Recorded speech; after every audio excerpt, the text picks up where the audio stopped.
Sure. Just get one of the lobbyists to take you out. Yep.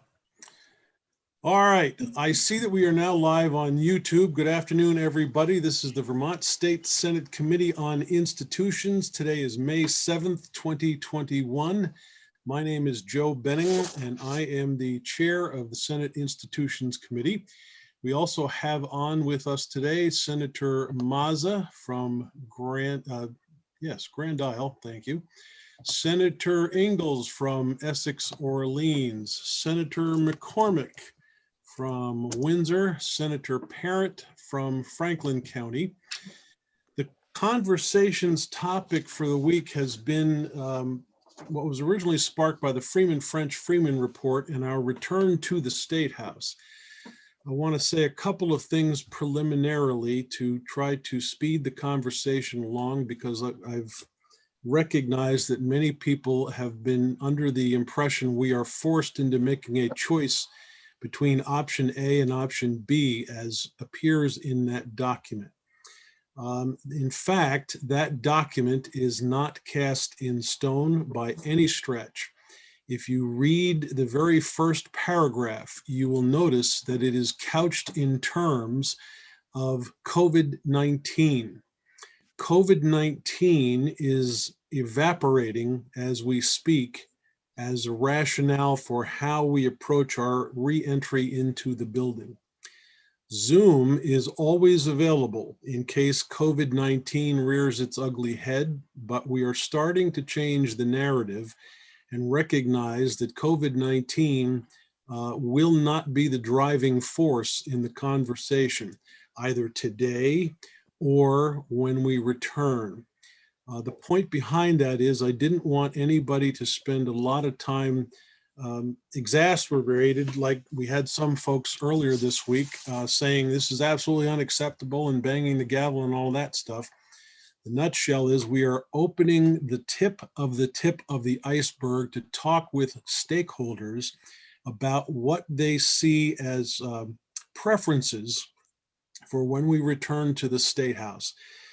The Freeman report does, however, spark conversation, and that is wanted. We have an understanding that you folks are all stakeholders and part of the process, which is why we've sent out invitations to you to weigh in on whatever your thoughts are. It literally will become a roundtable conversation. That's okay. But I do recognize several of you have hard stops and need to get out of here as quickly as possible this afternoon. The other thing about all of this, I don't know how many of you have actually testified in committee lately, but we are on YouTube. We have an absolute unknown as to what our audience looks like on YouTube. For that reason, I try to keep all of this conversation at the 50,000 foot level, literally asking you as you identify yourselves to give a very brief biography on who you are and how you fit into the government process. That is important for those people who are watching us for the first time and may not have ever had an opportunity to know what goes on in these kinds of meetings. With that, I am going to turn immediately to Karen Horn, who's the first on my list, and I do understand has a hard stop.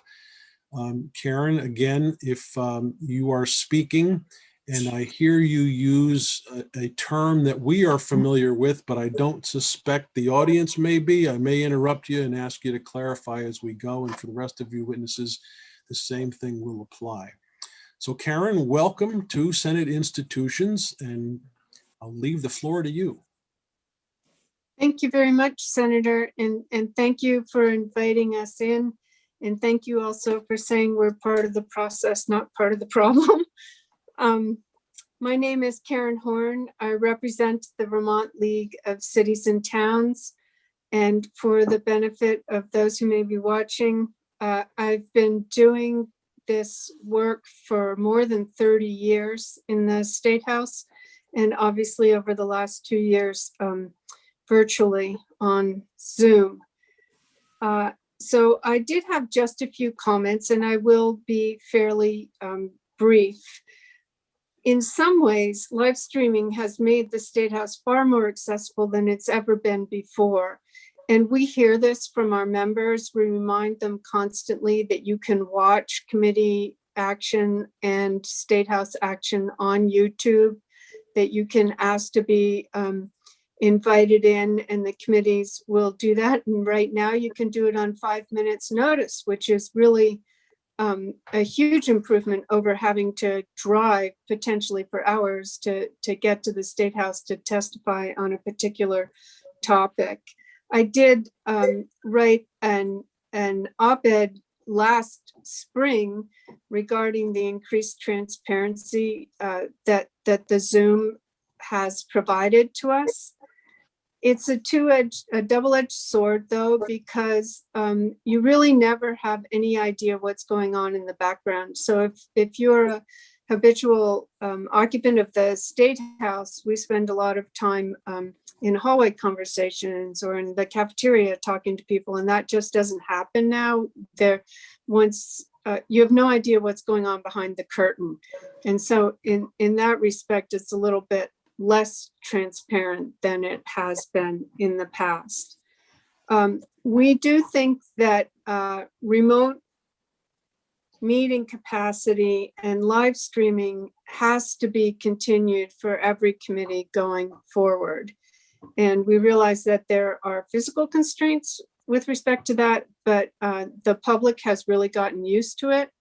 And I think you would hear from a lot of people if that was suddenly not available going forward. We do certainly agree that you have crowded committee rooms. They were petri dishes before the pandemic ever started. And we're not going to be able to go back to that. I think that before the committee thinks about actually building additional space, you might consider a glut of commercial space in Montpelier right now because people and businesses are rethinking how they're going to return after the pandemic. So there is space available in Montpelier and in surrounding towns that would be available for your use. We also urge you to implement electronic voting system for the House and Senate. And I don't believe that this was in the report, but Vermont is only one of 12 states that rely on manual voting systems, according to the National Conference of State Legislatures. Manual voting systems consume inordinate amounts of time, particularly in the House, over the course of a session. And an electronic voting system would allow every vote to be recorded. And with today's technology, that could be implemented without marring the historic integrity of the building, which I know is a huge issue for particularly David Sheets, the curator of the State House.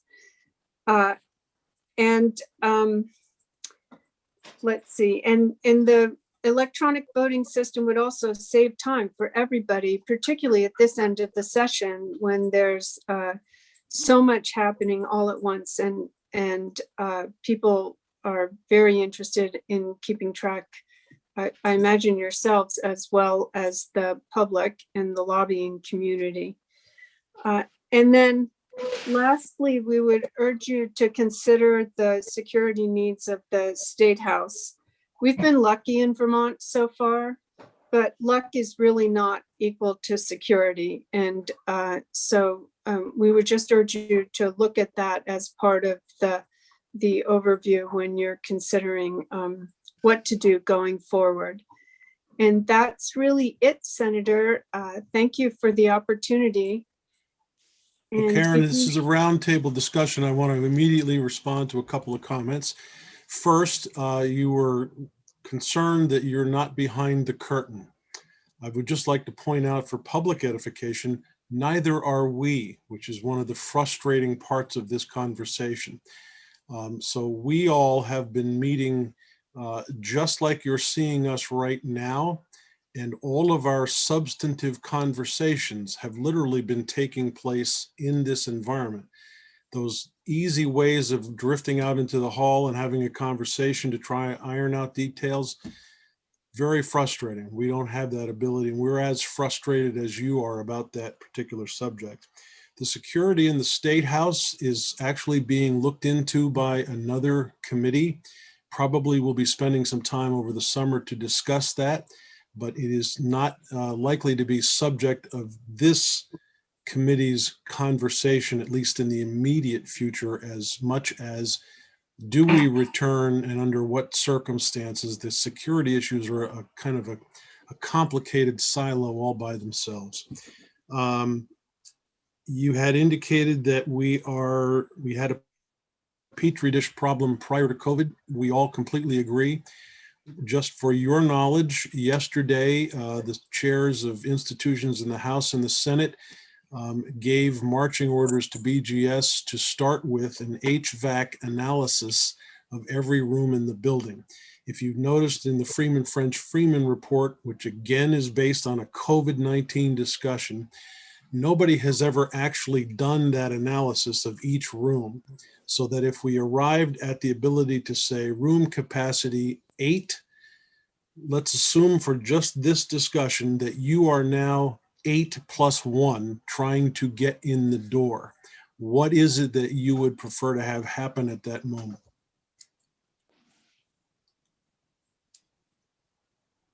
So for us, I think it would be important to have a remote option if Okay. you can't get in the door. And we understand that that's going to have to be an issue. I think that after the pandemic, a lot of people aren't going to want to get in the door if it's beyond whatever the appropriate capacity is. Right. Okay. And by the way, for everybody's sake, my head is going up and down as I'm listening to you. I'm not trying to multitask. I'm actually trying to take extensive notes in these conversations. Committee, any questions for Karen at this point? If not, I'm going to turn immediately to Chris Delia. And Karen, thank you very much for coming to join us. Chris, welcome. Thank you, Senator. Good afternoon, Senator, committee members. For the record, Chris Delia, President of the Vermont Bankers Association. It's great to see you. I very rarely, if ever, get in your committee, so we really appreciate the opportunity. I know Senator Mazza is disappointed that I'm... Consider yourself lucky. Yeah, that's what I thought, Senator. I should have said, Chris, before you continue, I should have said to everybody, this committee does love humor, so be prepared to be picked on like we pick on each other. That's just part of the Friday afternoon experience. I would expect nothing less, knowing some of you. I represent the banking industry here in Vermont. We're a typical trade association, so while we perform a number of different functions, working with the legislature here and the administration in Vermont, as well as with our congressional delegation, is very important. I've been with the association for 18 years, so full-time in the State House for that period of time. But my days in the State House go back to 1992, when I started to really work in the building. I ran the Lamoille Economic Development Corporation in Morrisville. And because I was so close, when economic development issues came up, I often got the call, hey, can you come down to the State House? So that's really when I started to cut my teeth on the public process in the building. I think the legislature, but in particular your staff and especially IT, did a tremendous job last year in pivoting very quickly to Zoom and YouTube. I can't imagine how we would have gotten through any type of legislative session without their switching so quickly to the technology that was available to us. And you've continued with that through 2021. I agree with Ms. Horn that I think it has added considerably to access for the public to view what's going on, not only in committee rooms, but on the floor proceedings. And I think that's, as I've said to a couple of people over the last couple of days, the Vermont version of C-SPAN has been very informative and appreciative. That said, I think we all know, and perhaps would agree, that the activity of creating good public policy really needs to be done in person. You need to be sitting with your colleagues, with the legislators in the room, in the hallways, in the cafeteria and other locations, because yes, it's important to know what's going on in the committee rooms, but just as way of an example, I've lost count of how many committee hearings I've been in this year, when I say in, watching on YouTube, where a particular question has come up that if you were there in the room, you would be able to immediately address. But because we're not there, you're spending more time, I am, and you are spending more time trying to make those connections to address that question or issue that came up. And a lot of that goes away when we can sit in the committee room after the hearing or in the hallways and again, address those types of topics. So from my perspective, what would I like to see? I skimmed the report last night. I'm only going to concentrate on the short/medium term proposals that are being discussed, because I remember long ago some of those reports about what we needed to do to expand the State House. I think we need to get back to in-person. And I recognize that some people may not be comfortable with that. Some people may still have concerns about the virus. We all have concerns about contracting the flu every season, and we all go get our flu shots. And I'm hoping that with booster shots, maybe it's something to akin with the pandemic and COVID. But I think we need to try and get back into the building in the broad context of legislature staff and the public. And again, I appreciate, as Karen does, being included in that public category, if you will. I would also agree with the report that says, let's expand for the time being where we need to be meeting, whether it's in 109 State Street, whether it's in 133 State Street, because those are all viable options. I think when you start to get beyond that central complex within Montpelier, it can become difficult for all of the parties involved if all of a sudden you've got to shuttle yourself or committees to another location that requires driving or busing. The downtime and the scheduling may be a bit hectic when you're trying to coordinate that. Senator, you mentioned the HVAC system.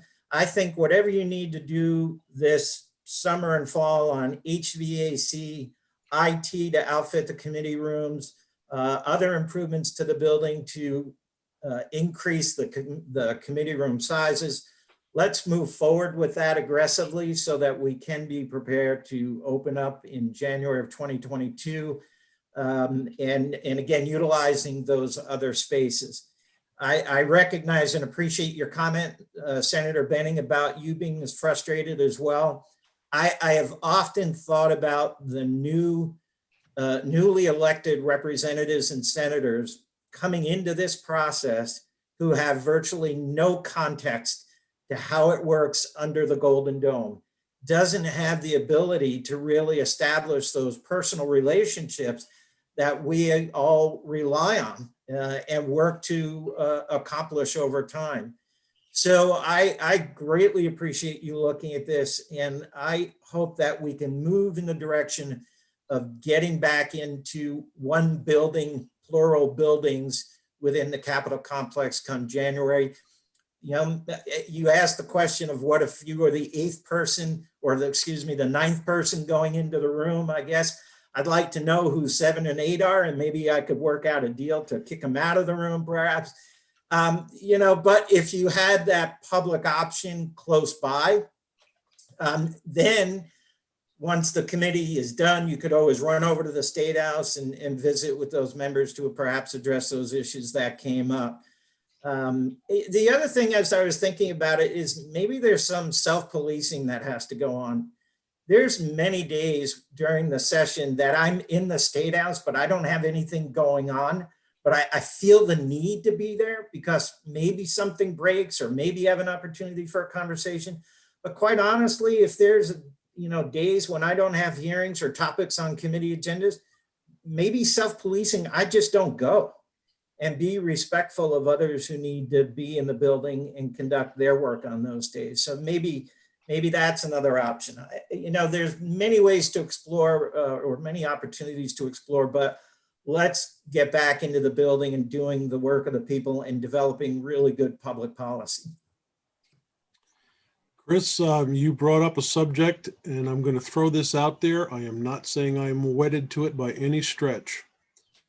Vaccine passport for entry to the building. Your thought? No problem. For me, no problem. I have said to some folks, we're fully vaccinated in my family. We're just starting to go out and do some things. It feels a little weird. It takes a little getting used to. But for me, honestly, what's the point of getting the vaccine if I'm not going to get out there and start to try and live our lives again? And if you're going to ask me to show at the door that I've got vaccinated, I don't care personally. I know others may feel that's an intrusion in their privacy. They have every right to feel that way. But for me personally, not a problem. Okay. Dick McCormick, if you could just keep an eye on my screen, because I got bounced out there while Chris was testifying, but I think I've got the gist of his conversation here written down. Any questions for Chris? And Dick McCormick, you're on mute. Should the need arise, Mr. Chairman, I'll be proud to take over in your stead. Oh, thank you. That pretentiousness was intended as a joke. That's another joke we've had lately, that our tombstones are all going to say he's finally muted.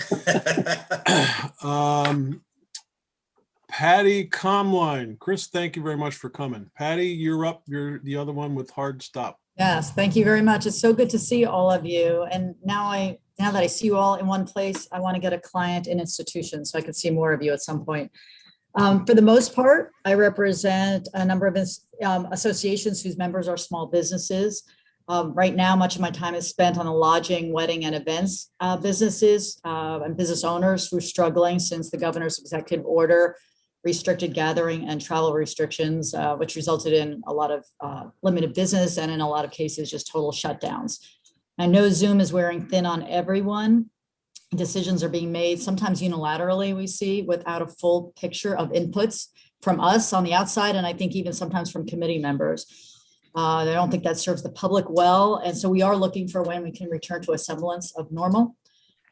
Your rooms are pretty full in good times. I remember seeing that Senate Ag room and thinking, even if I ever got elected to the Senate, I think I would give it up if I had to sit in that room. So you're bringing up a sore subject, Patty, because my entire life wraps around that particular room getting moved somewhere, and it's I can go on for hours about it. But you're right. Yeah, it's bad. And, you know, and they're always crowded, and you all know how sick everyone gets that time of year. It's like a kindergarten.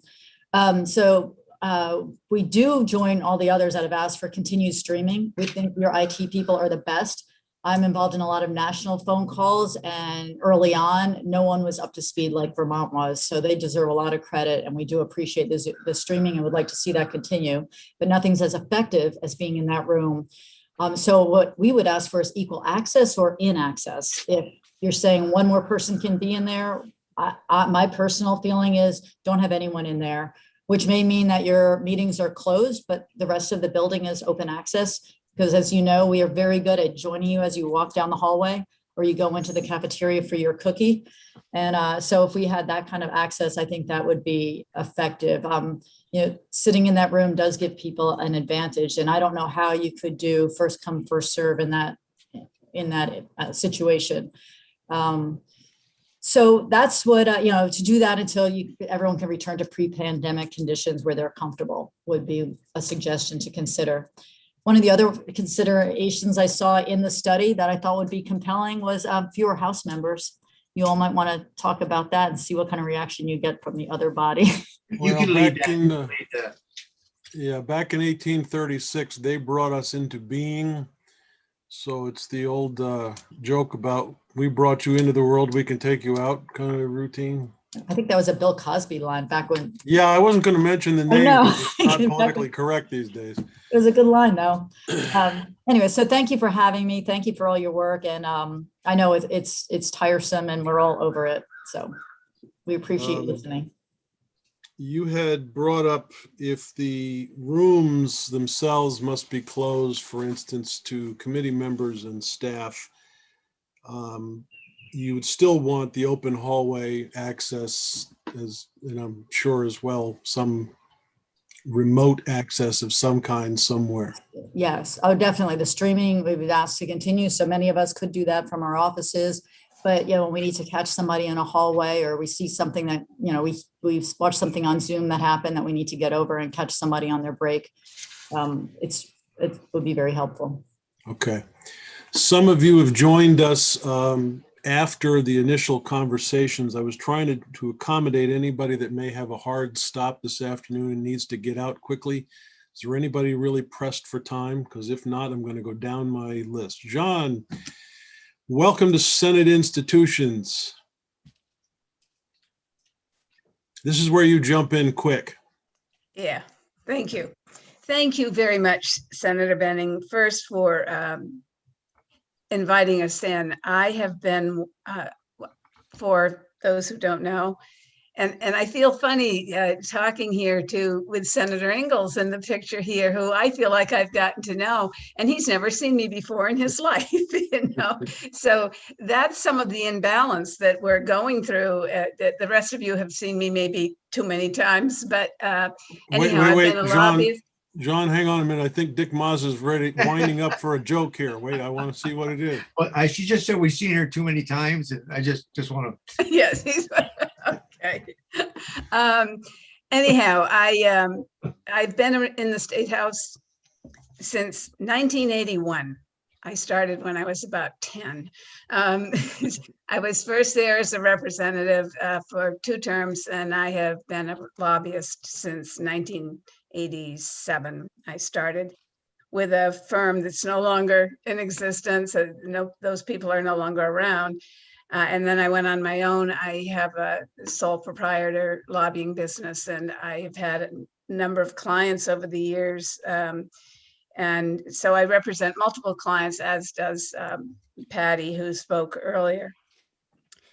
I have been watching, I think my eyeballs are falling out because I have been watching so much of your activity the last year, usually on YouTube, because as you know, we don't go in to the hearings unless there's a particular reason, which to me brings up that interesting subject of if you can only have, I think no matter how large a state house got, the committee rooms, I've been in Louisiana committee rooms, which are enormous, and they can still get full. So no matter the size, you can always have a situation where you might have to close and say, for safety reasons even, this is all we can handle right now. I think that we've learned over the last year that there are probably ways to allow a certain number in committee rooms and then maybe have a common room where the committee hearings are streamed to another room within the same Capitol complex, if not right in the same building. I must say that in the many, many years, the decades I've been lobbying, I wander in and out of committee rooms a lot. And I know when I go into Senator Maz's room, he'll sort of look, what are you doing here? Why are you here? And for me, Funny, that's what his committee asks of him too. Yeah, right. But for me, lobbying isn't about just the hip bones connected to the thigh bone, et cetera. What happens for my clients, like one of my clients is T-Mobile, so I've been following H360 forever, it feels like. And but what happens over in appropriations or what happens in another committee is all connected. So I like to be in all the committees. So that part for me of being, I understand being maybe the 10th person or the 9th person who can't go in the room, but it will somehow take away from that casual entry into a room. I watch the floor and sessions in the House and Senate. I want to know what's going on in the entire building. And as my beloved State House is going to get bigger, and I see that into the future, I know there will be ways to accommodate for those things, but even if we're in a Capitol complex, whether that be an enlarged, with an addition on the State House again, or in buildings that are near there will still be the interpersonal relationship that we've all been missing this past year, not just in our work, but in our lives. And I really am happy, Senator Benning, first of all, I'm very happy to have anyone say the word lobbyist, because I've been watching the Joint Legislative Management Committee, and I haven't heard the word lobbyist when they've talked about the State House, the FFF report, the Freeman French report. And we are a part of the process. And I believe that as long as you remain I think that we're a part of the process in any state. And as long as we remain a citizens legislature where you have nowhere near enough staff, we serve a function in providing information, as you all know, but that's harder to do without the interpersonal relationship. So I would second what my colleagues have said ahead of me.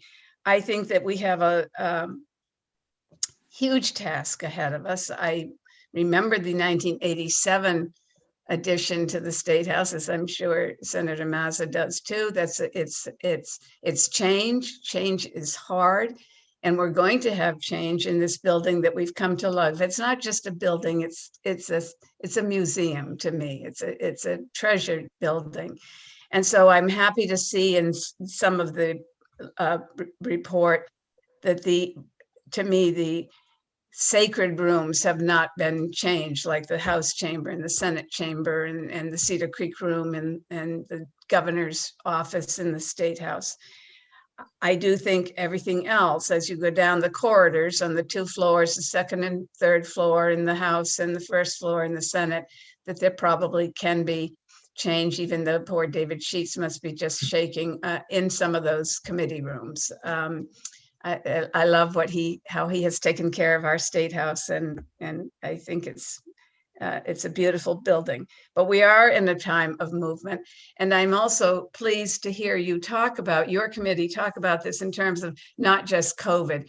Like so many things have come to the fore in the time of COVID, like I hear childcare from your rooms all the time. COVID has exacerbated or brought to light problems that were already there in childcare. Well, COVID has brought to light problems that were already there in the State House. I have stood in the Senate Finance Room, and for those who don't know me, I'm somewhat over 5 feet, but not a big number over 5 feet. I've stood in the corner of that room with the winter coats that are hanging around my head, and 3 people deep in front of me, and I can't see a committee member do anything. That's not a safe environment. So I understand that it's time to look for something else, but not lose the ability to have some interpersonal relationship with people, and including just in the cafeteria space, which I saw in some of the designs is also being changed too. And I won't go on. I could go on forever because I just love the State House so much, and I've worked there so long that I want this change to work for all Vermonters. I would not necessarily say that our new way of doing business that has been inevitable and necessary in the time of COVID has brought more transparency, the way I see the word transparency. It's brought more people, and as Karen mentions with her members, a city clerk or somebody who's interested in your town issues can dial in, can watch it. You can watch it at midnight if you want. You can watch it at 4 o'clock in the morning. You can watch what went on. But for me, transparency as a lobbyist is being in the building, interacting with you, not just watching you like a television show. So I understand the benefits of having been, of what your technicians have done. It's been truly amazing, and what you have all adjusted to, which I really respect. And I just think everybody must be exhausted from it, all of you. But I am incredibly happy that you're holding this hearing and that we are looking forward to a better tomorrow. So thank you very much. It's good to be here. I will repeat what I said earlier. This is the tip of the iceberg. Yeah. It is highly likely that all of you will be back in again in some committee hours or possibly others to continue this conversation as we move forward, because we are not the sole entity in charge of making the decisions. And as you all know, the legislative process has many moving parts. I'll also say, John, for your benefit, when you come back next time, if you haven't been in the State House recently, No. you're going to have to continue wearing your winter coat because all those hangers are gone from room 9. Okay. Thank you. Thank you very much for coming. Committee, any questions for John before we turn to our next witness? I don't see anybody chomping at the bit. Bill Driscoll, you there someplace? I see your name. I am. Thank you, Mr. Chairman. Welcome. Thank you.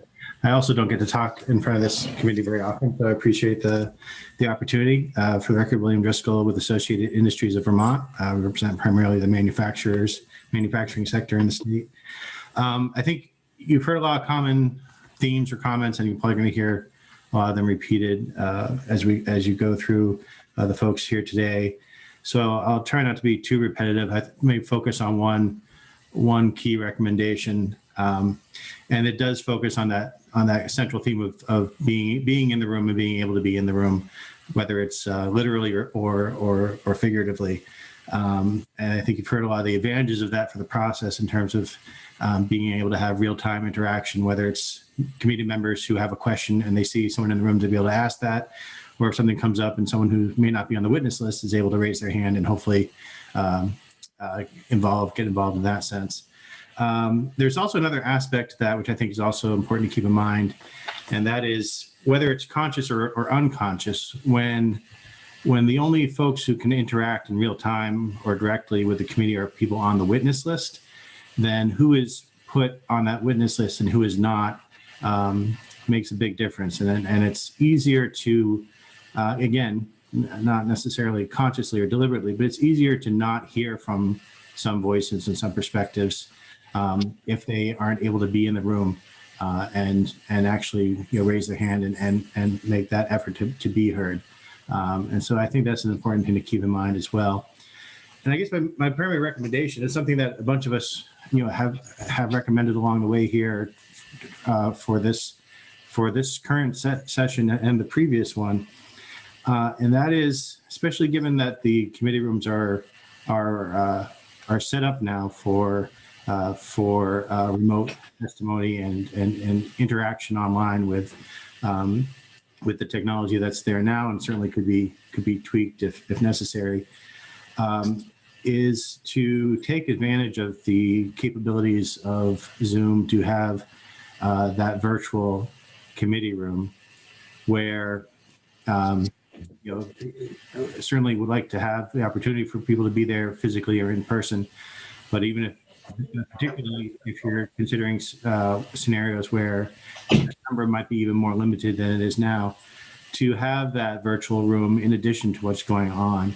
And that would really provide an opportunity, particularly if it's something that people sign up for or request ahead of time and then are there and identified, so that folks on the committee know who's in that room and can call on them if they want, or people in that room can raise their hand virtually to engage just like they would if they were there physically. I think it would be important to incorporate that in the sort of hybrid of live and streaming committee process that hopefully the legislature will continue going forward. Again, I think that's something that's certainly doable. It's capable of being moderated. Folks are always concerned about things getting out of hand online with public access, so to speak. And I think it's a doable thing. I think it's something that ought to be considered. Just like if people are concerned about the wieldiness of it, just like there are literally physical limitations as to how many people can get into the committee rooms previously. I think you could even start out with some sort of reasonable cap on the number of people who can enter the virtual room as well. But some incorporation of that, I think, would be important as a both practical matter and as an important part of the process, the committee deliberation and process there. Bill, one of the questions that keeps popping up, what exactly is virtual going forward? This is obvious one way. The Senate chamber traditionally has a VPR live stream continuing. There has yet to be invented a universal television camera that can sit in the middle of a table and see everybody at the same time. So you might end up with a camera up in the corner of the room that's live streaming. Mhm. Do you have any thoughts on what your understanding is of an accessible and acceptable virtual appearance? Yeah, and I think, I have thought that particularly, and I think the way it is set now, where you basically would have a camera where most committee rooms have a screen, I think that camera's view of the room, can pretty closely replicate or approximate what someone sitting in the witness chair would see. So that, yes, unlike now where you actually have, your Hollywood squares of people, it would be the room collectively. But I think it is reasonable and I think doable to have a camera that has a reasonable view of the room as a whole, and folks can engage in that way, whether it's whoever is speaking to you would show up on that big screen, or whether multiple people would be on the big screen. I think those are things that could be worked out with experience or practice in terms of what works best for that. But I think it's at its most fundamental level, I think it's doable. Okay. Committee questions? I guess the parting question is, are you working with Wabi still? That's not me. That's not you. That's great. Wrong bill. Two squares down for me as I see it. The one with the sad look on him, that's for Robbie, for Robbie. All right, I'll save my joke for him then.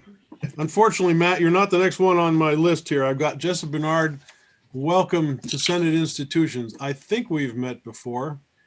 Thank you. Yes, we have met. So I'm Jessa Barnard. I'm the executive director of the Vermont Medical Society. We represent physicians and physician assistants across the state, from all corners of the state, different specialties. So we're a membership association. I have been, I think it's actually about 9 sessions total, with a prior stint and then back in my executive director role in the State House, and I have met several of you in other committees, but actually I don't know that I've testified in this committee before. So thank you for having me. Thank you for having this hearing this afternoon. I really appreciate being asked for feedback on this topic. And I also really appreciate the comment that Zoom is here to stay, or some kind of streaming option. I think especially for our members who are busy healthcare clinicians, to get to Montpelier is extremely challenging, and it has really increased access for that sort of one-time expert witness appearance or public witness appearance to be able to participate virtually. I will say, as a lobbyist who does monitor a lot of bills, it's also been an excellent way to monitor those bills that may not be sort of top on my priority list, but I just want to check in, see what's happening. In fact, I went back and live streamed your hearing with the journalists last night at, 9 o'clock at night, just so I could know what you talked about. So that's really helpful. I will say that the main shortcoming I see is really when you get into the markup type phase of a bill.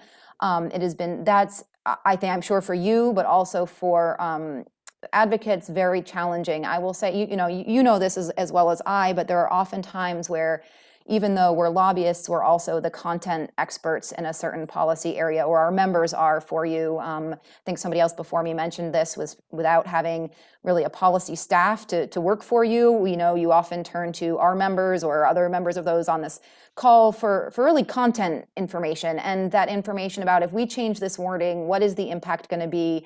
What does this mean for you or the healthcare industry or whoever we're representing?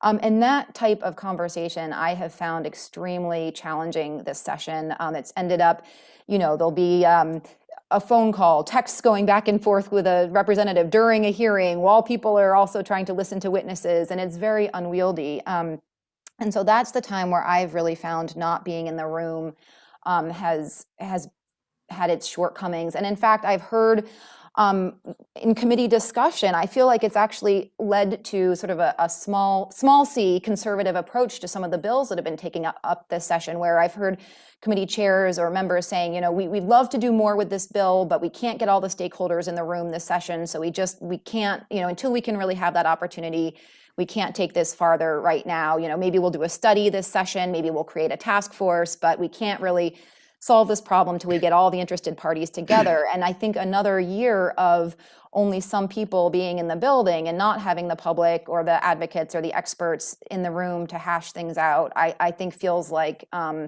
prolonging that process and, possibly leading to not as strong or ambitious policy outcomes as might otherwise be accomplished. I would encourage, and maybe this has already happened, I don't know, but one thing, especially coming from the health perspective, we've done a lot of work with the Department of Health over this past 18 months and ACCD and all of their guidelines. And so I feel like this report takes a very structural solution to the problem, which you would expect consulting architects, but whether there should also be some conversations with the Department of Health, with ACCD around these issues of what other mitigation measures can we put in place besides structural ones, whether that's vaccination, masking, don't come in when you're sick. I mean, I will admit there have been past sessions where I felt like I needed to be in the room, so I was there when I was coughing and sneezing. Hopefully we've learned, I've learned myself, if Zoom continues, you have a cold, you don't come in, whether you're a lawmaker or a lobbyist or the public, you can watch remotely that day. So I think there are some non-physical mitigation measures that could perhaps make the building safer. To respond to the piece about, well, what if you're the 8th person, these rooms are limited size, I echo what a couple others said. Before we get to the point of saying we're going to stay in these small committee rooms and limit access, I would really encourage looking at other spaces around Montpelier. I think that's by far the first solution from my perspective. I think, not that I've been in a hybrid committee room, but trying to participate in hybrid sort of educational sessions where some people are in the room with the speaker and some people are at home listening remotely. I think that is very hard to moderate. I think it's very hard that the people participating remotely have the same access as those in the room. The people in the room wiggling in their chair, waving their hand, just get your attention more than the little virtual hand in the corner of a Zoom window. So I think if you had 6 people in the room and 6 people zooming in remotely, they might be able to monitor it that way, but to really expect that they can participate, I think would be a challenge. If after a thorough analysis review, there really is no way to shift to bigger spaces, I think shifting as needed. As somebody, I think, one of the journalists yesterday may have indicated, often there's a good sense of what's going to be the hot hearing that day, or asking for signups ahead of time. The date, once the agenda is posted, contact the committee clerk if you want to be there. So we just have a sense how many people are interested, so we could switch to bigger rooms. And then I would say maybe a last option would be sort of a sign-up list, just as there is a sign-up list to be a witness, if you want to sign up to be in the room for a markup, something like that. So it's a little more fair than just first come, first serve, or the intern who can get there at 6 a.m. to camp out and put their binder on a seat to hold the seat, which we know happened in the old days too. I think, I just wanted to make one comment about the long-term proposal. I know that's not really the main topic on the agenda for today, but one thing that caught my eye, I noticed that actually did, to me, very few, the only room was, I think there was a large hearing room, but most of those rooms to me did not look like they were actually adding space for public or advocates. Even, I think they said the typical the large committee room, their new larger committee room would have 6 public seats, which I don't think is, in fact, I think is smaller than some of the current committee rooms. So just, really a plug that if we are thinking of some big redesign down the road, that really include enough space for those members of the public or lobbyists and press who want to be in the room, and that we not make larger committee rooms that end up repeating some of the shortcomings of the rooms we have currently. So thank you again, and happy to be part of the process, and appreciate you reaching out to us. So there's a lot to unpack in what you've just presented, and we could spend a lot of time talking about some things. I want to say first, with respect to the invitations that are sent out, Bill Driscoll brought this up earlier. We didn't realize until we attempted to do this, you are not a finite group of people, you lobbyists. In fact, I understand there's over 50 pages worth of names that declare themselves to be lobbyists. So trying to get something as simple as this put together is a massive undertaking. And how do you exclude people in order to keep your time frame within the limits of human capacity? I don't know how we cross that bridge. One of the other things that you should know, at least from my perspective as a legislator, when I'm sitting in the Judiciary Committee, for instance, we'll be discussing 3 or 4 bills that day. And during that conversation, I will have a file on each bill and a paper copy of that bill in front of me, where I'm literally putting notes in the margins about who is testifying and what they're commenting on in that language. That's all been rendered almost impossible in this setting because at home, most of us don't have high-speed, high-capacity printers available to us to download a 42-page bill. And when we get to trying to accomplish that simple task, we're normally looking now, like you are, at a screen. And it's very problematic to try to take notes off that screen and be able to go back later in time to further the conversation. So you're bringing up several points. I appreciate the fact that you've come to join us today. And this is the kind of perspectives that we need to be thinking about moving forward. Committee, any questions for Jess? These guys are all anxious to get home on a Friday. I meant to say, Jessa, and one other thing. I appreciate the fact that you went on to watch us last night. And for the rest of you, the guaranteed cure for insomnia is watching one of our committee meetings late at night. I've done it. It works really well. Well, and the benefit of streaming is also that it doesn't have to be on real-time speed. I'm sure you've all discovered that as well. So it can be time effective to go back after the fact. Is there a fast forward button? There is it can be a time and a half. It can actually be double speed. That ended up being fun for some witnesses. Yeah. That might be interesting to watch. Yeah. I am moving down my list. Charles Martin, I have you next. Thank you, Mr. Chair. Welcome. And thank you to the committee for having me. Charles Martin from the Vermont Chamber of Commerce. I primarily come into the State House on economic development issues and the other issues that impact the composite interests of the Chamber's 1,200 business members. I'm in the State House just about every single day during regular session for what that's worth. So that's kind of where my viewpoint comes from. I'll reiterate that I think the legislature did an incredible job of temporarily pivoting to some pretty strange remote operations and strange circumstances generally kind of across the board. I think the public's been largely served, by the legislature, but obviously there are some significant shortcomings associated with remote operations as well. Sort of our official stance, I might say, on resumption of normal operations is I don't believe, I know one of the recommendations that's just was considered, but obviously by no means adopted or suggested that it would be adopted, is the return of legislators without the return of the public. I think I would say that we either stay remote entirely or we all go back in some capacity. I think that, excluding the public, the press, and advocates from the State House when legislators were able to access the State House en masse would create some significant issues in terms of just transparency and the efficacy of advocacy in general. I would reiterate the earlier comments. I think streaming has been a boon for transparency in a lot of ways for people who have issues accessing the State House. And those issues could be anything from not enough time to access the State House to health issues to just, you're a general Vermonter at home who wants to check in on what happened, but you just don't have a day in your week to hang out in the State House. I think the streaming has been incredible, and I would echo the previous comments. Streaming on ×2 is even more incredible than streaming on on regular speed.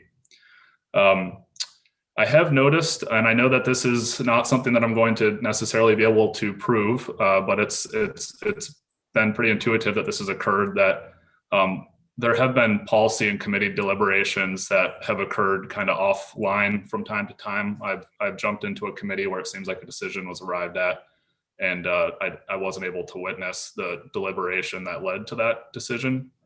I don't think that's anything deliberate or anything organized or anything like that from the committee, but people chat in the interim, and those interim casual conversations can be meaningful. And previously in the past, and I understand even in the past, committees are supposed to notice their proceedings, but in the State House, I'll hang out and type a report in the House Commerce Committee, for instance, and if somebody's chatting about an issue, I'm at least in there able to hear what the conversation is, and I have that kind of access to at least be cognizant of these sort of not necessarily official committee proceeding, but casual conversations between legislators that might be meaningful to advocates and the public. To the earlier questions about capacity, I might have a slightly different take on that than others. I think on just about a weekly or even daily basis, I was unable to physically enter rooms in the State House. I'm thinking in particular Senate Finance, House Ways and Means. Cloud tax comes up and you're waiting outside anyway, and it's already a first come first served scenario. So I don't know that I would be, or we would be largely, radically opposed to a capacity limitation if we were forced to go into these little rooms. But obviously the most acceptable alternative would be to use spaces that more people can fit in, so we don't have to exclude anyone and any individual. I think there's a level of self-policing. Someone else talked about that earlier, that we can really do and we can encourage. I know I'll sit in committees, I'll testify, or I'll listen to the testimony that I care about, and then I'll continue to type my report in that committee after I'm done and the committee's moved on to a new issue. I'm assuming other people do things like that, but if we're all hyper cognizant of how that limits access and potentially exasperates health concerns, I think we might be able to do a degree of self-policing and kind of avoid that behavior and really get out of the committee room when our business there is concluded. And that's definitely something I would be willing to do. I will say, because of the kind of diverse nature of the issues that the chamber covers, I do feel pretty strongly that I'm probably going to have to be in the State House just about every day unless I'm sick or have some other conflict. And almost on a daily basis. I guess I would say, to reiterate or to rephrase that, I generally find it useful that I'm in the State House even on days where I'm not scheduled to testify, because things come up and I'm able to action those things rapidly. Sometimes I'm asked to testify last minute on some whatever issue. So I do find my physical proximity to the State House on an almost daily basis, speaking for me personally, is useful to advocating for the members of the Vermont Chamber. And yeah, I guess I would really double down on the fact that we can forecast with some consistency the hot topic issues. If it's a new family leave program or some new not previously considered tax, we all understand that that's going to be a capacity issue in that committee room. And I think we can potentially even talk to chairs. I might recommend surveying chairs just to get kind of their input on what issues seem to fill up their committee rooms, because I know there are some issues where I'm the only person in that room, or maybe one other person, because it's so obscure and it's such a tiny segment of the Vermont economy that cares about it. But then there are other issues where obviously the entire state is involved in the issue, and those are going to be kind of the committee rooms that have those capacity issues. I don't know that I have a whole lot beyond that without repeating the previous witnesses, but I'll leave it there for any questions. Well, first, let me thank you for coming. I was just listening to you, gazing around the screen, realizing that Senate Institutions is a committee room with 225 square feet. This group of people would be in excess of what I would normally think would be acceptable capacity for air quality and trying to keep it from becoming a petri dish. Yeah. But I wouldn't necessarily have thought of this as a hot topic issue. And so there are certain issues that are obvious, but there are many, many other discussions going on in committees where you just never know. And then we have to worry about, is there space available somewhere else to deal with it? And so one of our problems, just so you all know, is we have a limited revenue stream to take care of this whole situation. And even though we're receiving federal money right now, the bottom line is some of the proposals that we've seen are hundreds of millions of dollars worth of expenditures. I should also say that when it comes to dealing with space elsewhere off the complex in Montpelier or surrounding communities, we also have to deal with legislative staff and the legislators themselves who have access problems or work product problems that, for instance, in the case of a legislative council member who has to run back and forth from the drafting department and the editing department to get the language that we all on this screen are trying to get into a bill, it becomes very problematic if those entities are separate from each other. So this is not a small lift by any stretch, and there's lots of moving parts to consider. You're giving us more moving parts to consider, and that's why we appreciate you having you come down to see us today. Committee, sorry, go ahead. No, I was just thanking the committee for having me in. Any other questions, comments, committee? I'm moving down my list. Molly, how do you pronounce your last name? Maher. Maher, okay, great. Welcome to Senate Institutions. Well, thank you, Mr. Chair, and thank you for to the committee for the opportunity to speak with you this afternoon. This is certainly an important issue for all of us. For the record, Molly Maher, President of the Vermont Ski Areas Association. We're a nonprofit trade association representing 20 alpine and 29 cross-country ski areas across the state. And I've only been working in the State House for a few years, unlike many people that are speaking here today. And I certainly commend the legislature's quick pivot and your staff's incredible efforts and work to enable you to safely continue your work remotely throughout this pandemic. It's been difficult. And while it has been very convenient to be able to catch up on hearings on YouTube after they occur, particularly when several things are happening at once, which happens quite often. There's really no substitute for being in the room when a committee is discussing an issue of real importance to our members.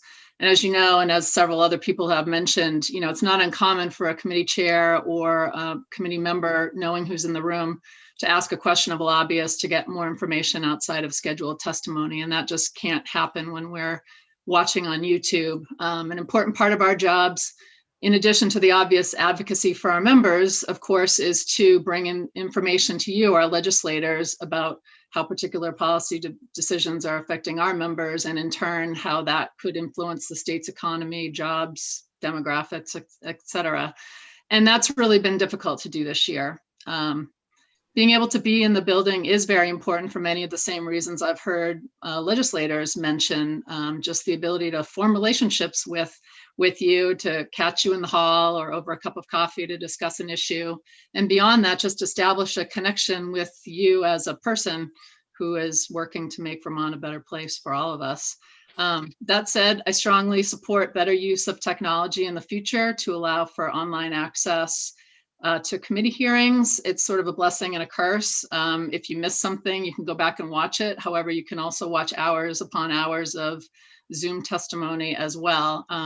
But all in all, I have found that to be quite helpful.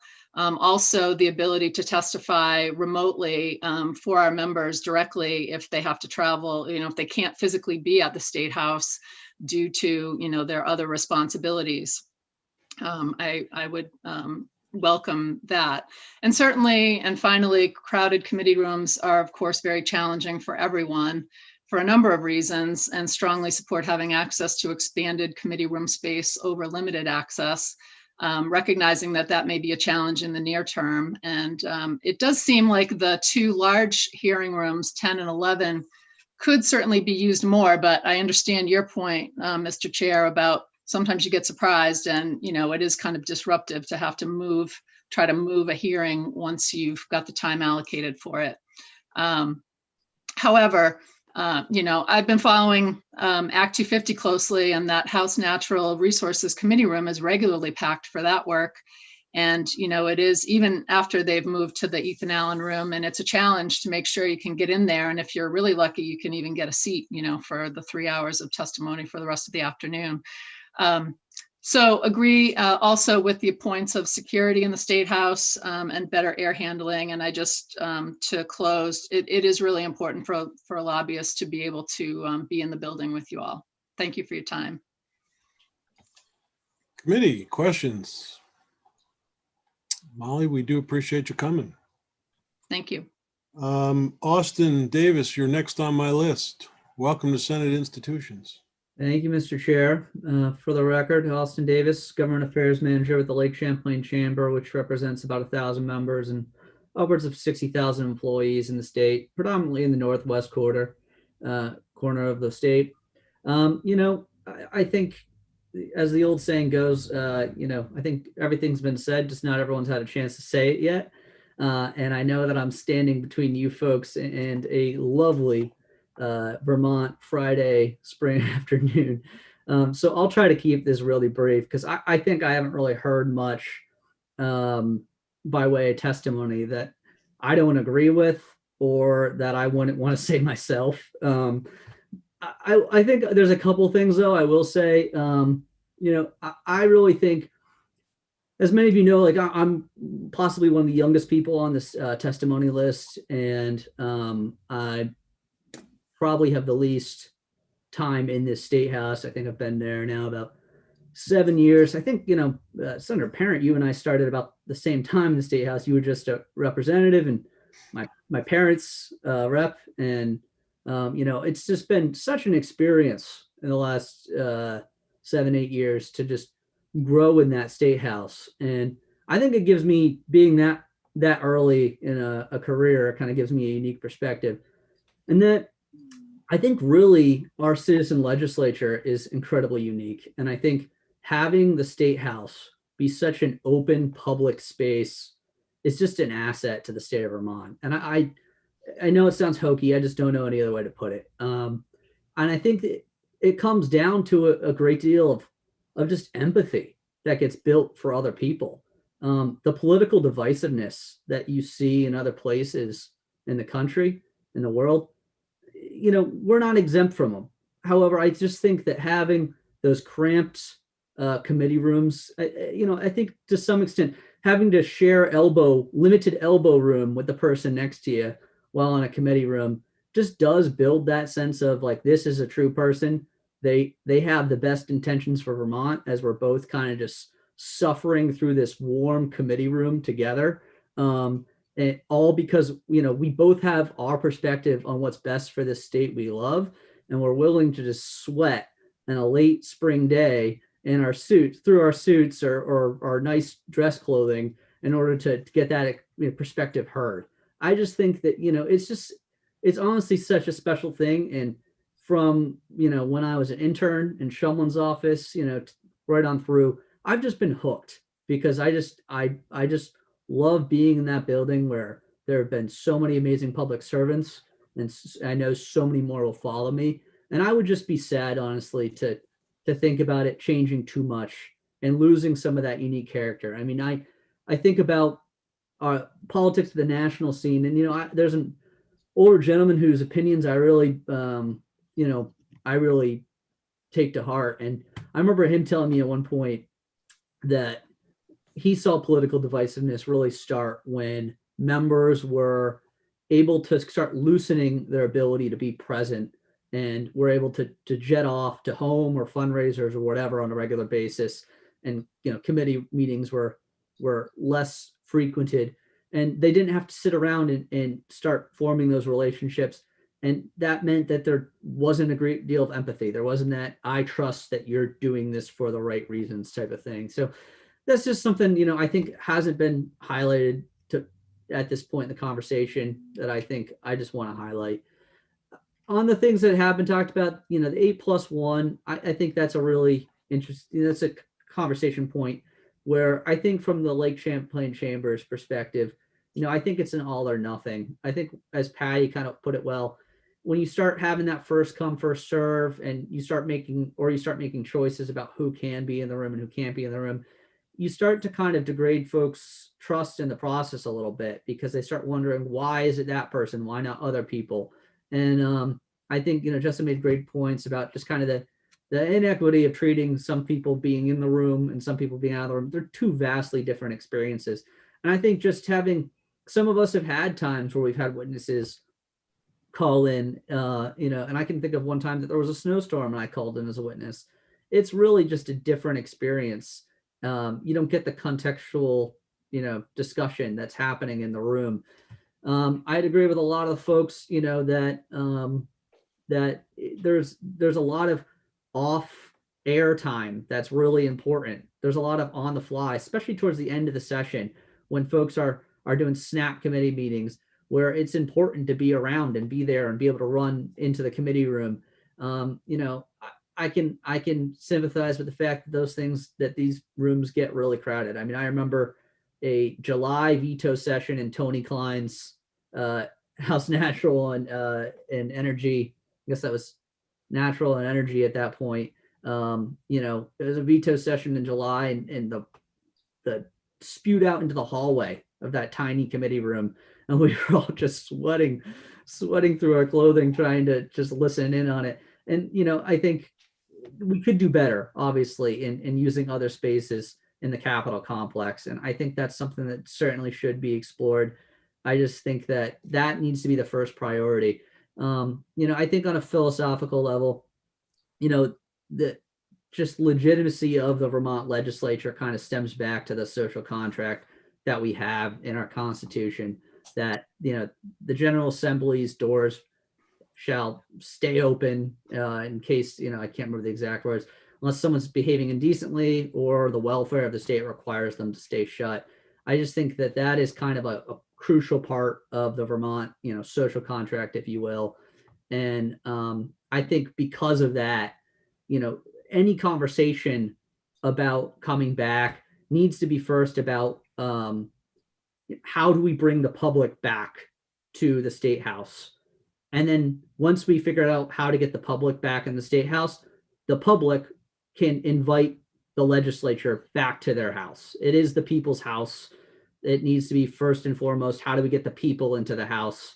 And second, how do we get the legislators into the house with their constituents?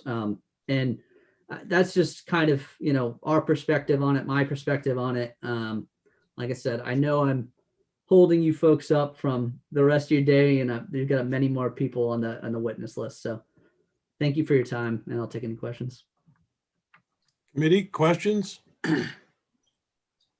I'll let you know first that the exact quote, which came from then Representative Cola Hudson, was, "Mr. Speaker, everything's been said that needs to be said, but not everybody has said it yet." I will also scratch my head and wonder if you were entering the State House to learn about government with Corey Perrin as a representative. Do you have any idea how the citizens of Franklin County managed to elect him into the Senate? Because we're scratching our head about that still. Roll call. Yeah. And the other thing you should know, the great descriptions that you've provided about sweating and getting that close feeling of camaraderie, our good Senator Ingalls here has never had that experience because he's brand new in the legislature, and he doesn't know what it's like to be in a committee room with the temperature going through the roof. But hopefully he'll find out soon. Senator McCormick.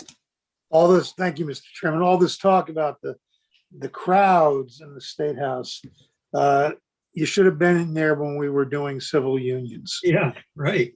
They were coming from around the country. I got used to it. When after it was voted out, suddenly this place was quiet again. Felt strange. And I know that it sounds hokey. That's the magic of the Vermont State House. It just feels incredible to be in the presence of all of these people who have their own perspective on how best to serve the state. And, there's just an incredible sense of history when you walk through those halls. There's an incredible sense of decorum that you feel like you have to have as you stand in the shadow of some of the great folks who push forward legislation such as that. I just think that can't be recreated. That can't be bottled up. That can't be done virtually. Empathy doesn't work virtually. I think we see that all the time.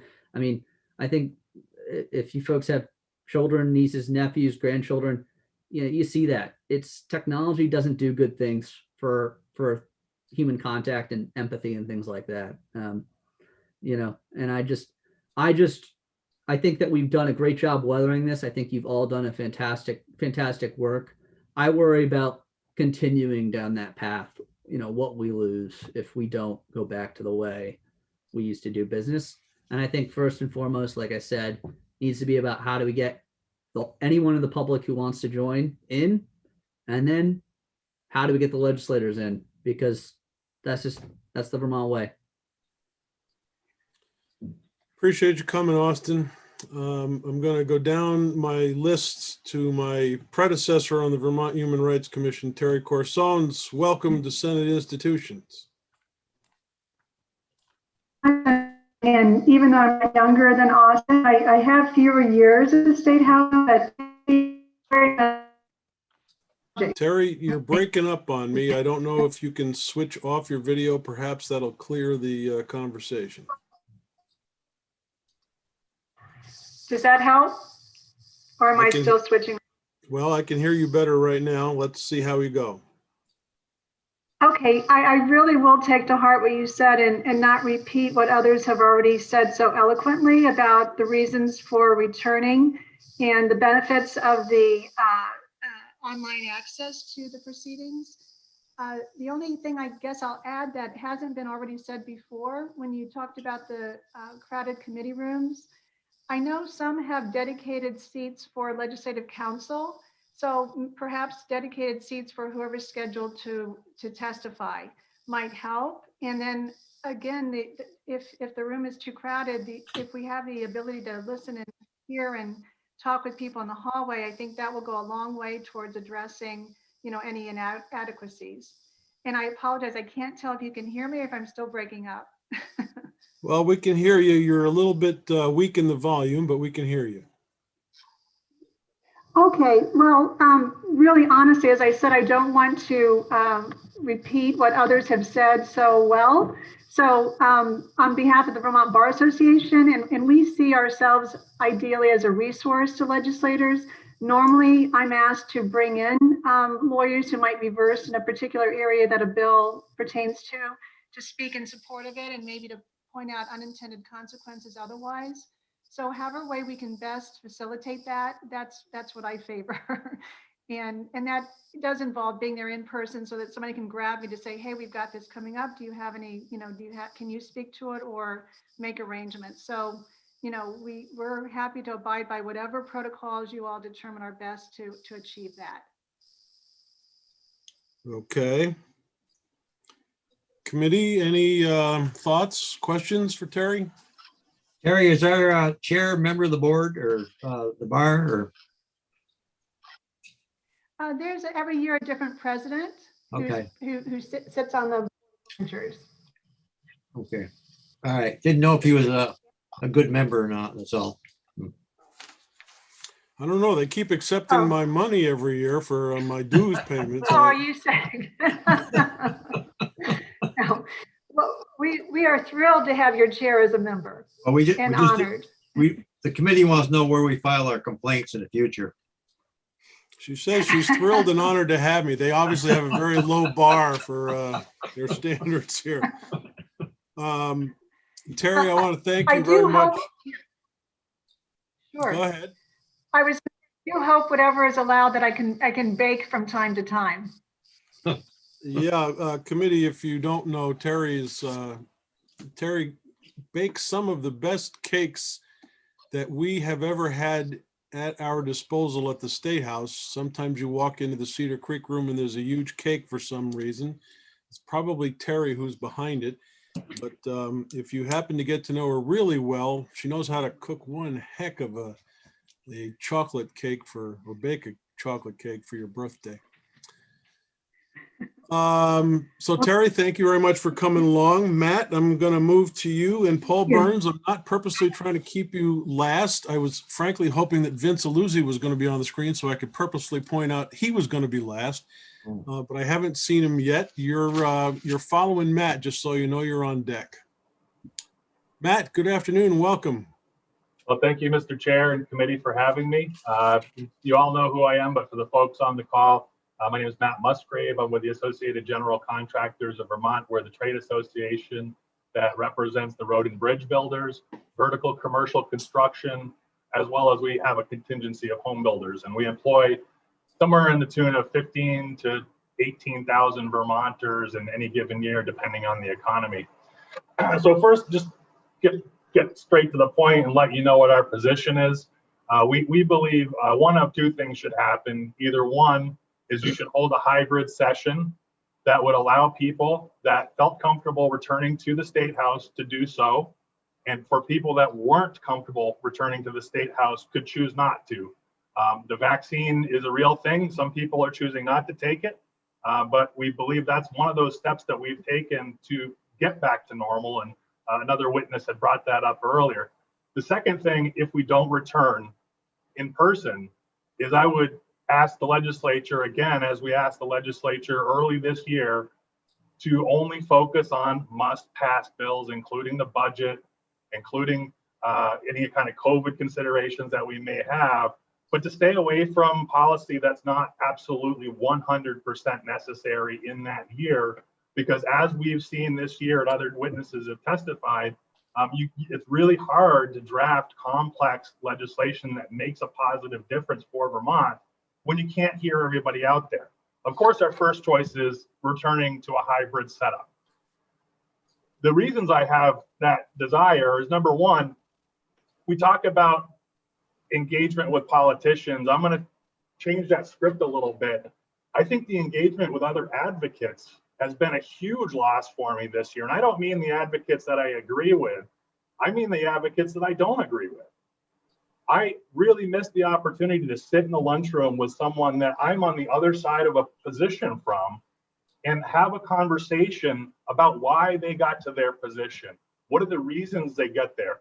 Oftentimes they educate me because I don't know why they are where they are. And, you know, I'll name one specific policy. When I was working with an association that represented property owners, was working directly with CLF, Conservation Law Foundation, on putting together the stormwater rules that are helping keep our waterways clean.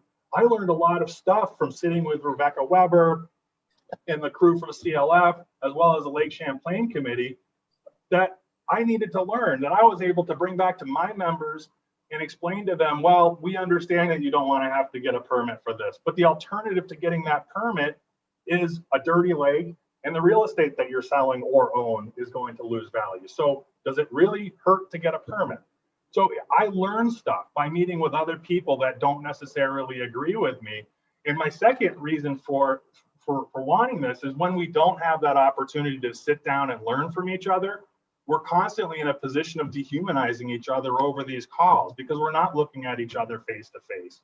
You know, whether it's advocates disparaging other advocates, I've seen advocates be very blunt where they wouldn't have been with committee members. I've seen the opposite end where committee members may have not acted appropriately in some situations, and I'm not going to name the person, but one committee member actually told a list of witnesses that they were wasting the individual's time. If that person had been expected to be in the building until 5 o'clock, as we normally would be, you wouldn't have made that comment. So I think that the humanizing factor of being in person is important. There's a difference of opinion of whether we come back, and that difference of opinion is based on someone's appetite for risk. Now, you're talking to someone that works for a construction association, and we specifically deal with risk every single day. We know from dealing with OSHA that it's likely that you'll die if you fall from 6 feet and hit your head. But we have people and we have systems that we've put together. They're engineering systems, they're administrative systems, and they're personal protective equipment systems that we use to keep people safe out there. I think, you know, when I go back to the beginning of this and the AGC was approaching the Vermont Restart Committee, it was very clear that there were very different levels of appetite for risk. When we were talking to the health department, who did a very good job, they absolutely wanted no risk. And that no risk factor meant we all went home. And we've seen other complications from the separation over the years, and that's led the health department to, over time, accept more risk. As more people are becoming vaccinated, they're willing to accept more risk. And as we get towards January of next year, we're going to be in a much different situation, meaning I'm anticipating we'll have a whopping, I mean, right now we're over 60% of at least one shot. By the time we get to next January, The only people that won't have taken the shot are people that have chosen not to. And if their risk assessment is absolutely no state house, then they should be able to stay home and go on Zoom. But people that have gone out, taken the vaccine, and feel like it's a calculated risk to come into the state house, maybe wear a mask, make sure we're washing our hands a little bit more, that should be the choice of the individual. I myself was the beneficiary of the Petri dish back in February of 2020. I don't even know if it was COVID because we weren't really talking about it, but I was out for a week sick. It happens. It's a risk that we take in the world when we go out there. I also had an idea. I'm not sure we're going to get to it today, but I'm aware that H438, the capital construction bill, has not crossed the finish line yet. And for a long time, I've been listening to conversations about improving, expanding these rooms. And when I look at the Capitol complex map, we've had discussions, just so everybody is clear, we're the construction association. We've discussed internally Aiken Drive properties. That's a large piece of real estate that the state has with state buildings. And there's only a few people in each one of those buildings. My friends at BJS may not agree with me on this, but we have talked here about creating a larger capital complex over there, what it would take for us to do that. And this may be the catalyst to get us to make that decision point that it is time to modernize the way that we're doing business so more people can get involved in these committee rooms. We can use the State House a little bit less formally than we do now. But we've envisioned being able to put, you could put a garage over there, improve parking in Montpelier, and do all kinds of great stuff. And I think that's something that we can explore. Last but not least, I have a personal reason that I'd like to come back to the State House. And I think everyone on this committee knows who my boss is. I would like to come back to the State House for 5 months out of the year, please.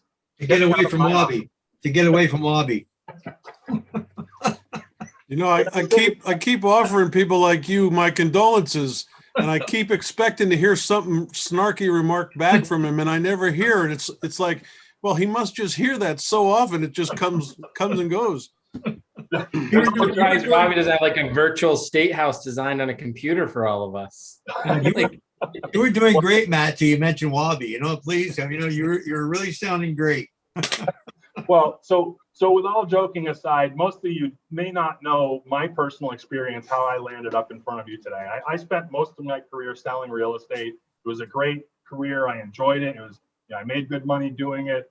But I got involved working with our board of directors, and I got on our government affairs committee, and I began testifying in front of your committees around 8 years ago.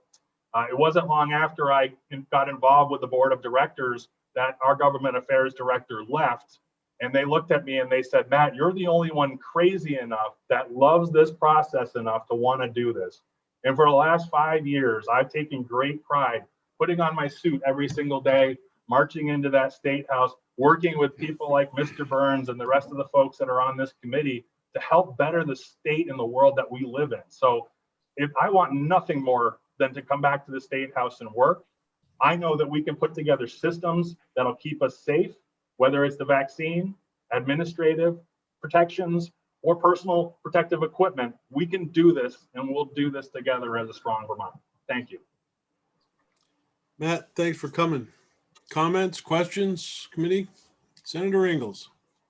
Matt, off the comment, and I apologize, Chair, but Matt, I hope that the governor's requirement of callbacks got your 18 to 20,000 people a little bit more happier. Actually, the requirement that they do a job search.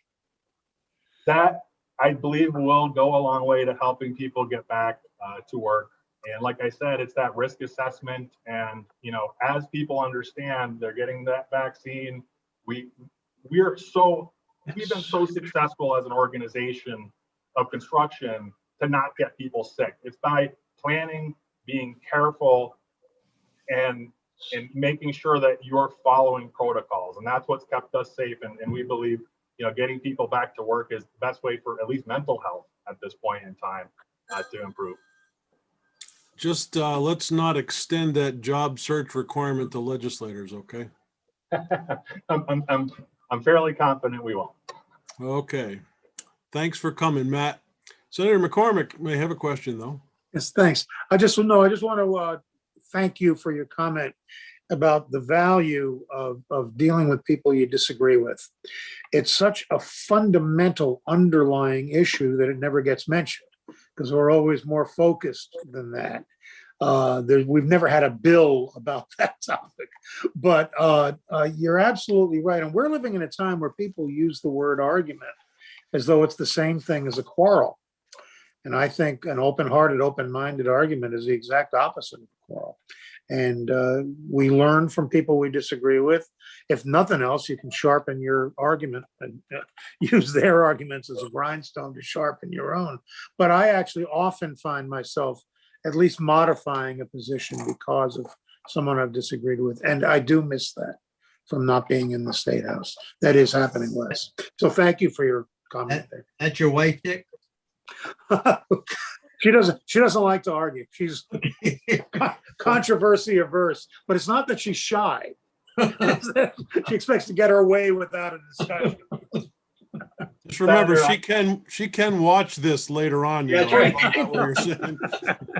Well, I won't read you the story, Senator McCormick, but if you're familiar with the works of Plato, there's a story in the Republic called The Allegory of the Cave. Oh, yeah.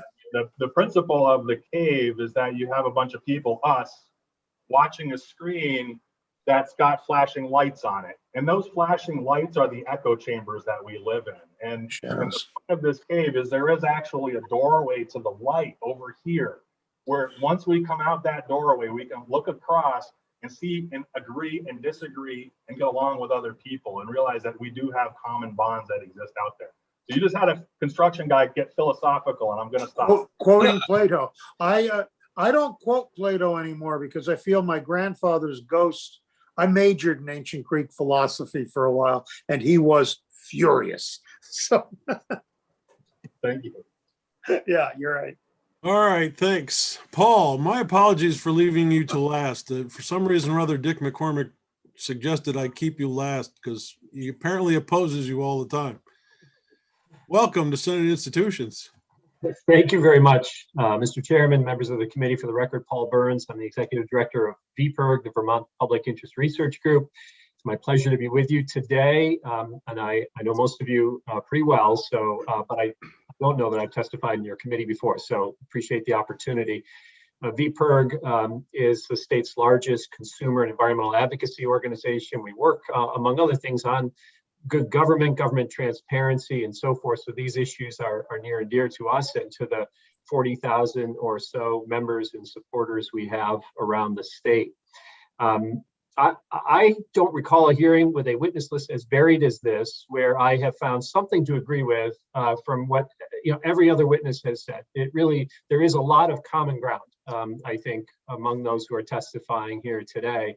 And as you struggle to find the best path forward, I think we would all probably agree that there is no perfect path forward. You cannot please every single person and every single interest with a single decision that you will make about how best to proceed.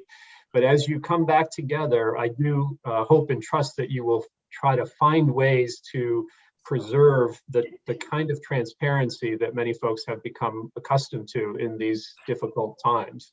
So that is important to me and to my organization, that as you open up, as you return to work in the State House, that we find ways for you to be accompanied by members of the media, by members of the public, and by those of us who are registered lobbyists as well. I think there is a role and a place for each of these folks in the process, and it is important, not just in the committee rooms, but in the building itself, as others have said.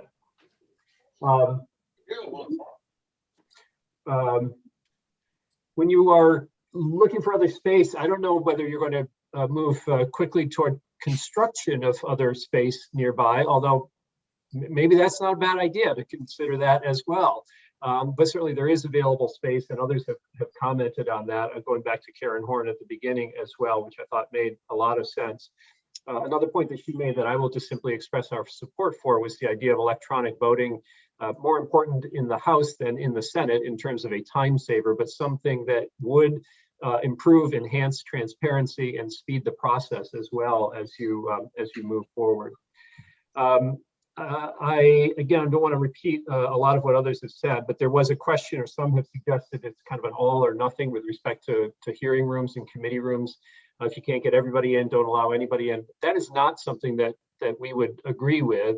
We understand that there are space limitations, and those space limitations may be even more limited, you know, and I think we will listen to the health professionals on what those appropriate limits ought to be. But allowing for some, even if you can't have everyone in, I still think makes sense. Let's do the best we can and augment that process with the best possible virtual technology. And here I think I agree with Bill Driscoll and others who have talked about having at least one camera in that room and having some sort of real-time capacity to monitor the committee's progress as we can have now. Not Brady Bunch style, but in the best possible way. And so I would not say all or nothing. Use the space as best we can. Perhaps have more meetings in a different location if you are anticipating larger meetings. All of that makes a lot of sense to me. It was also suggested that you should limit, though, the issues that you take up. I know that was a suggestion made before the start of this legislative session as well, and I'm grateful that you all decided that you had the capacity to consider issues, certainly including those directly related to COVID, but also those that went beyond the exclusive link to COVID issues. And I think that was important. I think the state is making important progress on other areas. I'll mention just one that you all have voted on already. That was the legislation dealing with PFAS toxins in consumer products like rugs and carpeting and firefighting foam and food packaging. That legislation, well, not without some controversy, and people on this testimony list today have taken different positions on it, but it has passed now unanimously in both the Senate and the House. There is a slight relation to COVID in that, but it is not primarily a COVID-related piece of legislation, and yet doing it this year means that we will take action sooner that could help to protect public health a little bit sooner in this state. And in so doing, create a model for other states to follow as well. And there are lots and lots of benefits that will come from that. So it's just one example of where I think you made the right decision in not limiting the issues that you take on to being those that deal exclusively with COVID and those topics moving forward. So keep up the good work. Each committee has its area of focus, and I appreciate that, and I'm confident that you can continue to do that successfully as you move forward. I think that with respect to the seats in the room, I just have one thought is, others mentioned saving seats for legislative council. I think if there's another seat or two that I would think of reserving in a room or allowing in that room would be the media. Most importantly, it really is critical that the media be the eyes and ears of the public in these processes. Witnesses who are lined up to testify, obviously I can see the logic in that. You might also consider maybe more frequent breaks as you're meeting in person and rotating the room a little bit. Maybe that's, there's a fairness that will come from that. And others have said too, and I agree with this, that I think we will all need to self-regulate more so that we could work more collaboratively, at least with those that we're working with on a particular piece of legislation, so that you don't need somebody from VPIRG and CLF and VNRC, et cetera, in a room, and maybe one of us can handle that. And I think that there's going to be an interest in that naturally as we move forward, and perhaps we would see a little bit less crowded atmosphere anyway. But those are my comments, Mr. Chairman, and again, I really appreciate the opportunity to speak with you today and appreciate your focus on this important issue. Thanks, Paul. Committee, any questions? Paul, I want to thank you for coming, and to you and all the rest who are still on the screen. It is very important for all of you to walk away understanding that the legislature appreciates that you are all stakeholders in the process. We may not often exhibit that, but as we think through this process, it really becomes apparent that the moving parts of this building are not limited to the legislators themselves. The empathy that Austin was talking about is not just a component of the legislators themselves, it is the interpersonal interactions with people who are coming and going in the building. I know that there's often jokes about lobbyists, just as lobbyists have jokes about legislators. I remarked yesterday that as a lawyer, I have to go to continuing legal education courses. And one of the funniest and hysterical course I ever went to was when Legislative Council gets together every year and they produce a really great production on legislation that was passed the previous year. And if you really want to hear jokes about legislators, that's a great place to go and visit when you listen to them talk about us. And I say that with friendly regard, because those people are also part and parcel of the empathy that is required in the building. And having all of us talk about how we interact with each other is really an important part of the process of trying to figure out how to rebuild as we go forward. So I want to thank you all for taking time out of your day. Committee, just so you know, I think this is our last gathering together for the year, unless we have to come back, which I'm sure we will do, because I know the House is working on a few twists and turns in the Capitol bill. We will have to get back together one more time, but officially for committee testimony, I think this is it for us for the year. Say it ain't so, Joe. Say it ain't so, Joe. Yeah. The new guy always gets the last word in. But I do want to take the time to make sure everybody knows it's been an enjoyable experience this year. Denise, thank you very much for shepherding us through this process. And as these witnesses know, it's really difficult to get scheduling sometimes, especially in an environment where you're actually doing things in a strange way. I see Matt has sent us a chat that Wabi is sending us his love. I think that should go without comment. Nice way to put it. Thanks, Matt. We appreciate that. Hopefully, as we move forward to make decisions, Paul, you're 100% right. Not everybody is going to be 100% happy. In fact, I can almost guarantee you that everybody will be unhappy about something. Just these past 3 days, we have learned that when you make a decision that, for instance, Jessa Barnard, you're talking about the health and safety of people, it is a culture shock and change to some people who are going to end up being in spaces they have no familiarity with whatsoever.